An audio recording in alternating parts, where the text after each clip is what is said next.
Hello मेरे प्यारे बच्चों, मैं हूं सुधीर पांडे और आप देख रहे हैं 100 times education classes the branch of knowledge. तो मैं पढ़ाता हूं आपको बायोलॉजी नीट के लिए, आपके जो है बोर्ड्स एग्ज़ाम के लिए, एसएससी के लिए, आप चाहे जिसको भी आप देना है उसको आप दीजिए, लेकिन एनसीईआरटी ज़रूर पढ़िए क्योंकि एनसीईआरटी के बगैर कुछ हो नहीं पाएगा। तो हम लोग पढ़ते हैं स्पेशली नीट के लिए और बोर्ड्स एग्ज़ाम के लिए, लेकिन बाकी सब के लिए भी ये ज़रूरी होता है। तो हम लोग बेटा अभी तक पहले आज चैप्टर देख रहे हैं क्लास 12th का, जिसका नाम है रिप्रोडक्शन इन लिविंग्स, सजीवों में जनन या सजीवों में जनन कैसे होता है। तो हम लोग अभी तक इसके 12 लेक्चर देख चुके हैं।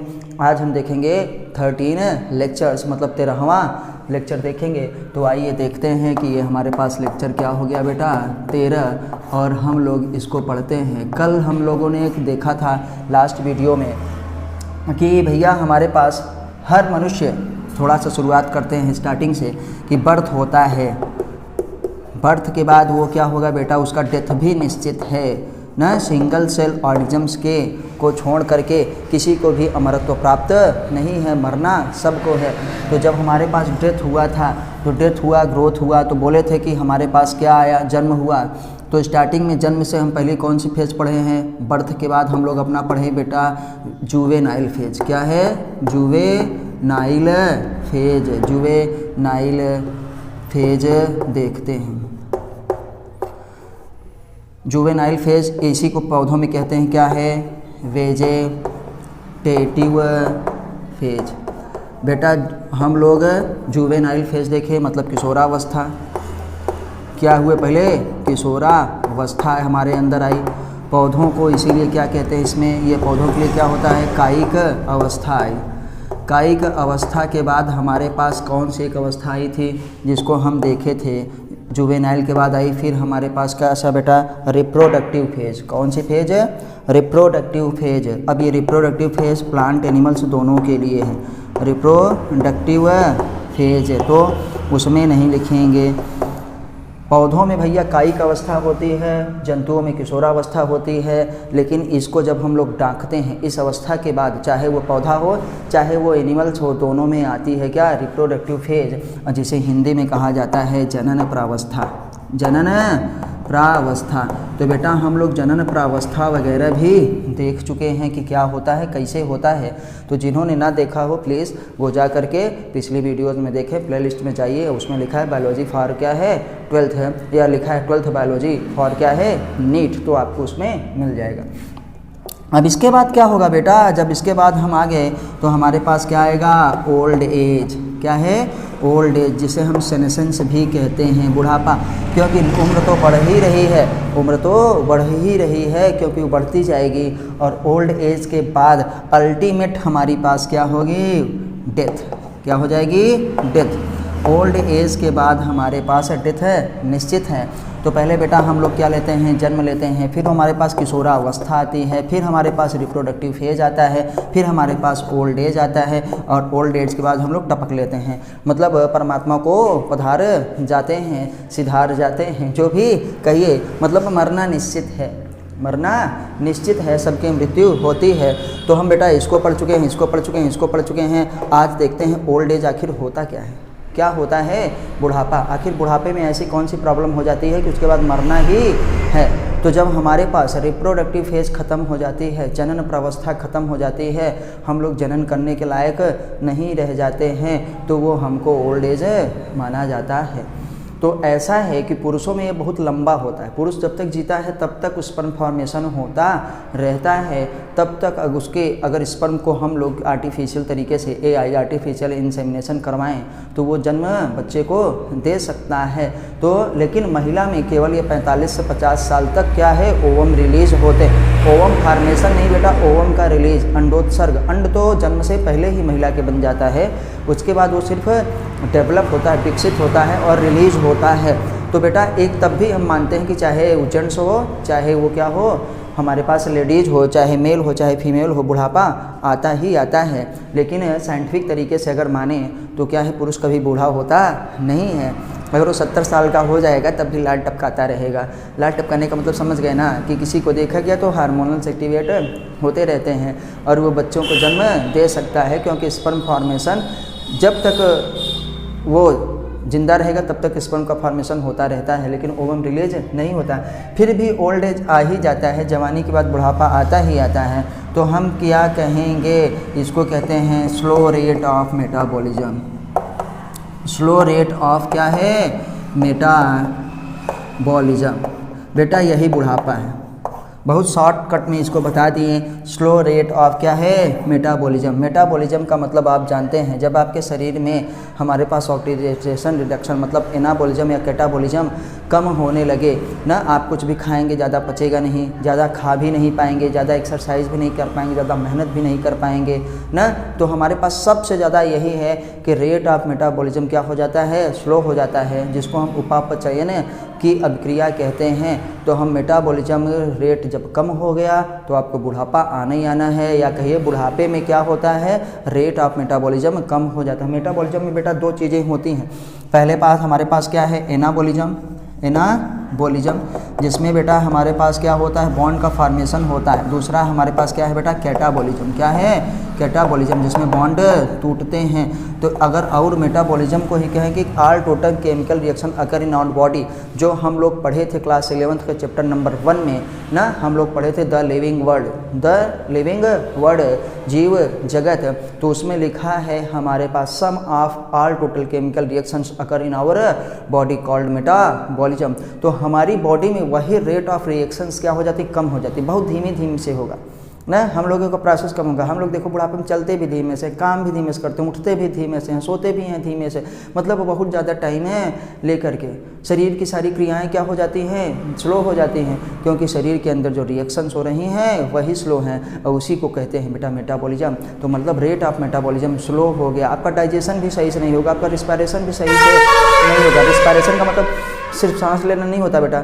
रिस्पायरेशन का मतलब होता है कि जब ऑक्सीजन अंदर जाता है, सेल में पहुंचता है, तो वहाँ पे फूड का क्या होता है, ऑक्सीडेशन होता है, क्योंकि ऑक्सीजन जिससे जुड़ा उसको ऑक्सीडेशन है कहते हैं। तो वहाँ से एनर्जी रिलीज होती है, फिर वो एनर्जी हमारे पास स्टोर होती है, उससे हम अपना काम करते हैं, और यही रेट क्या हो जाएगा, कम हो जाएगा। तो न डाइजेशन सही से है, न रिस्पिरेशन सही से, न सर्कुलेशन सही से, न्यूरल सिस्टम भी सही से काम नहीं करेगा। तो उसी को हम लोग कहते हैं बेटा स्लो रेट ऑफ मेटाबॉलिज्म। तो बुढ़ापा को आप क्या कहेंगे, स्लो रेट ऑफ मेटाबॉलिज्म, मतलब उपापचय की दर, यहीं पे लिखते रहे, उपापचयन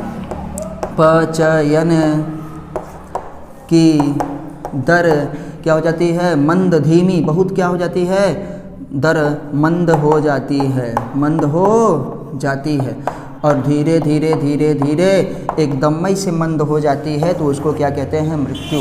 क्या कहते हैं, मृत्यु। तो कहते हैं फ्लैट हो गए, रिलैक्स हो गए, मतलब अगर हम इक्विलिब्रियम में चले गए, कुछ नहीं कर रहे हैं, तो अर्थात क्या हो गए, अब हमारी मृत्यु हो गई। कोई भी रिएक्शन नहीं हो रही है बॉडी में, किसी भी प्रकार की रिएक्शन नहीं हो रही है बॉडी में ना। तो कहते हैं भैया कुछ बोलते नहीं हैं, कुछ सुनते नहीं, कुछ कर ही नहीं रहे हैं, एकदम से अचेत सचेत हो नहीं हैं, अचेत हो गए हैं। अब हाथ पैर दांत मुंह आँख काम कुछ भी नहीं कर रहा है, 2 घंटे से 3 घंटे से परेशान है।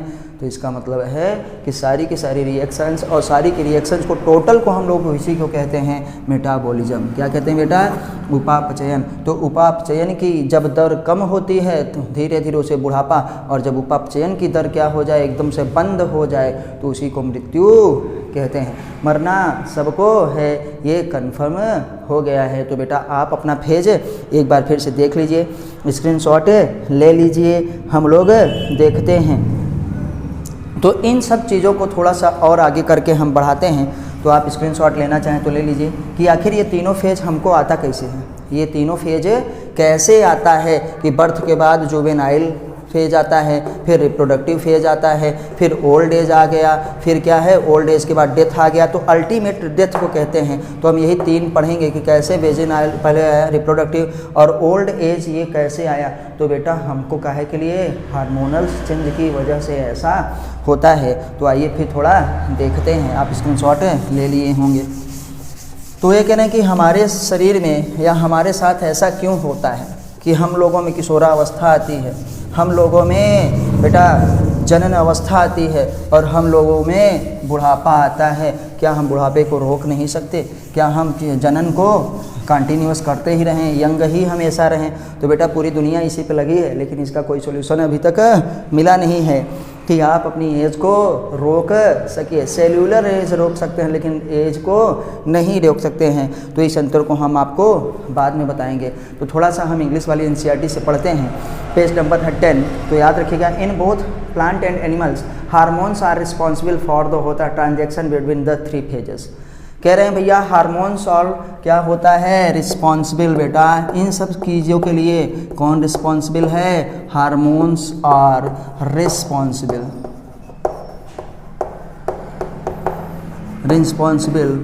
फॉर ऑल 3 क्या है? स्टेज ऑफ है एज। हम कह रहे हैं कि हार्मोन्स ना are responsible for the transition between 3 as होता है, रिस्पॉन्सिबल फॉर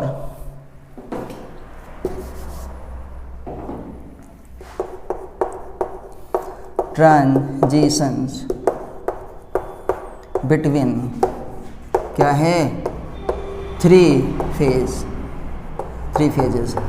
ट्रांजिशन मतलब कहाँ से ट्रांजिशन हुआ है? यहाँ से वहाँ गए, वहाँ से यहाँ गए। कौन 3 फेज? वो 3 फेज कौन कौन से हैं हमारे पास बताए हैं ना अभी पे हम? वेजिटेटिव फेज ये प्लांट्स है। अगर एनिमल्स है तो बेटा क्या कहेंगे? जुवेनाइल फेज, आप जानते हैं। दूसरा हमारे पास क्या हो गया? Reproductive phase. और रिप्रोडक्टिव फेज के बाद हम आते हैं ओल्ड एज। क्या हो गया बेटा? Old age. इन तीनों के लिए कौन रिस्पॉन्सिबल है कि हमारे बॉडी में वेजिटेटिव फेज मतलब किशोरावस्था हमारे पास आती है, कायिक अवस्था, हमारे पास जनन प्रावस्था आती है और ओल्ड एज आती है। Old age ultimate led to क्या होता है? डेथ। ओल्ड एज के बाद ही हमको मरना है। अगर हम पूरा जीवन काल अपना सही से जिए, पूरी लाइफ स्पान ना, नेचुरल डेथ अगर हो रही है तो इन सब के लिए कौन से भैया जिम्मेदार है? हार्मोन्स।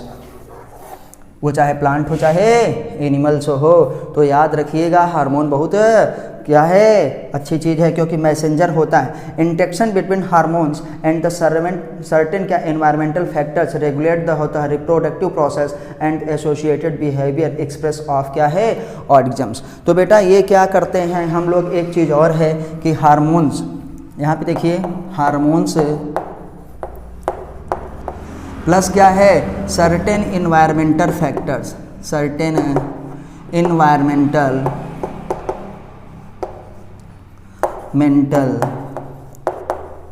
फैक्टर्स। इसका मतलब हुआ बेटा हमारे पास हार्मोन्स तथा वातावरणीय कारक, हार्मोन्स तथा वातावरणीय कारक ना मिलकर ये सब डिसाइड करते हैं। स्पेशली क्या है? जनन प्रावस्था, मिलकर जनन प्रावस्था तथा किसी भी एनिमल्स के, किसी भी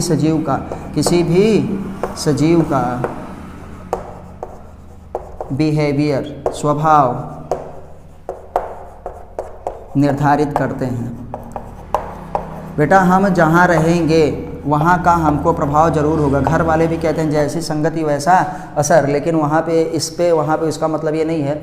हमारा मतलब ये है जैसे कि वहाँ पे टेम्परेचर कितना है, वहाँ का क्लाइमेट कैसा होता है, वहाँ बारिश कैसी होती है ना, सीधे चीज़ें हम लोग इकोलॉजी में भी पढ़े हैं इन सब चीज़ों को कि हमारे पास क्या है? 4 बहुत ही ज़्यादा हमारे पास इम्पोर्टेंट फैक्टर है। सबसे बड़ा इन्वायरमेंटल फैक्टर क्या है? टेम्परेचर। फिर क्या है? लाइट। फिर क्या है? वाटर। फिर क्या है? सॉइल। तो जिस हम लोग क्या साउथ अफ्रीका वाले काहे काले होते हैं एकदम से ना, या यूरोपियन का है एकदम से वाइट होते हैं, रसिया वाले इतने सफ़ेद क्यों हैं, हम लोग क्या है मिडिल वाले क्यों हैं? तो बेटा ऐसा है कि हर जगह की जलवायु, क्योंकि जीन को प्रभावित करता है क्या? वातावरण भी प्रभावित करता है। One gene responsible for one enzyme. जैसे ही आपका एंजाइम बनेगा वैसे ही आपका अच्छा डाइजेशन होगा, जैसे आपका अच्छा डाइजेशन वैसे ही आपकी अच्छी क्या होगी? ग्रोथ होगी। वैसे ही आपकी भैया आप हेल्थ सही रहेगा, आपकी वर्क सही होगा। तब वर्क जब आप करेंगे तो प्रोडक्टिविटी आपकी ज़्यादा रहेगी तो इकोनॉमी आपकी सही होगी।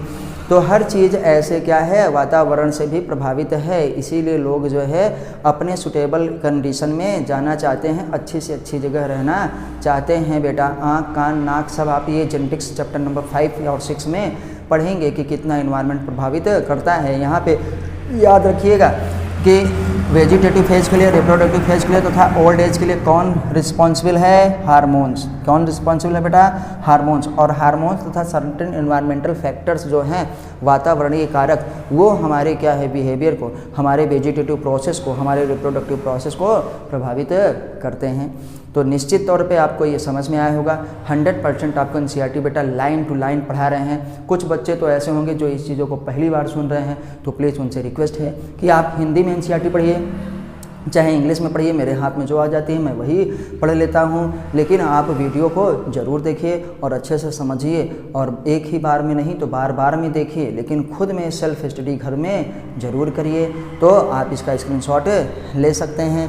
हम फिर मिलते हैं जो है अगली वीडियो पे, तब तक नमस्ते, जय हिंद, जय भारत। बेटा जिस तरीके से क्वेश्चन पूछे गए हैं, जितने क्वेश्चन पूछे गए हैं 30-40 साल के क्वेश्चन को मैंने सॉल्व किया है, उसी तरीके के आपको बताते हैं, क्योंकि आपसे वो पूछेंगे कि कौन रिस्पॉन्सिबल है इन सब चीज़ों के लिए, हार्मोन्स और क्या सर्टेन एनवायरमेंटल फैक्टर्स। मैं हूँ सुधीर पांडे और आप देख रहे हैं 100 टाइम्स एजुकेशन।